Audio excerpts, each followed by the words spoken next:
નમસ્કાર, આપ જોઈ રહ્યા છો યુટીસી ન્યૂઝ। દેશના નાણાપ્રધાન નિર્મલા સીતારમણે આજે વચગાળાનું બજેટ રજૂ કર્યું।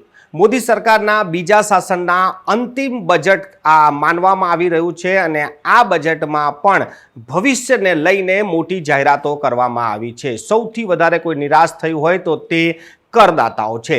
કરદાતાઓને આશા હતી કે આ વખતે જે લિમિટ છે તે 10 લાખ રૂપિયા સુધી પણ સરકાર વધારી શકે છે, કેમ કે આગળ ચૂંટણી પણ આવે છે।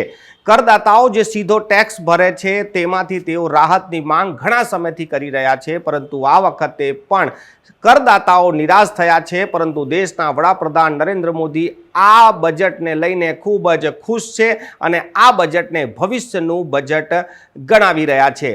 આ બજેટમાં જે રીતેની યોજનાઓ મૂકવામાં આવી છે તેને સરકારનું રિપોર્ટ કાર્ડ પણ કહેવામાં આવી રહ્યું છે। અલગ અલગ યોજનાઓ જે સરકાર ચલાવી રહી છે તેમાં કેટલા નાણાં ફાળવી રહી છે તે તમામ પ્રસંગોની યાદ આજે નિર્મલા સીતારમણે બજેટ સત્રમાં પણ કરી છે। એક બે એવી પણ વાતો છે કે જે ભવિષ્યમાં ભારત સરકાર અને ભારતવાસીઓ માટે ફાયદાકારક થઈ શકે છે।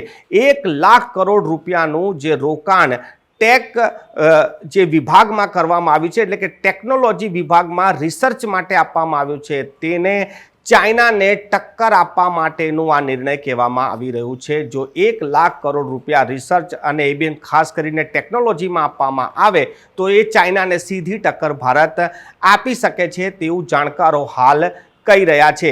ડેરી ફાર્મ હોય, ખાસ કરીને જે મહિલાઓ છે તેમને ખૂબ ટાર્ગેટ કરવામાં આવ્યા છે। મહિલાઓ જે 1 લાખપતિ દીદી હતી તેની સંખ્યા વધારવામાં આવશે અને ખાસ કરીને યાદ કરાવવામાં આવ્યું છે કે ભારત સરકારની જે નીતિઓ છે તેમાં 70% જેટલી મહિલાઓને હવે પોતાના નામે ઘર મળી ગયું છે। એટલે પ્રધાનમંત્રી આવાસ યોજના હોય કે જે આવાસ યોજનાની લોનો લેતા હોય ને તેમાં મહિલાઓની રજિસ્ટ્રી સૌથી વધારે થઈ રહી છે। આ બજેટમાં ખાસ કરીને સંરક્ષણ વિભાગને સૌથી વધારે નાણાં ફાળવવામાં આવ્યા છે।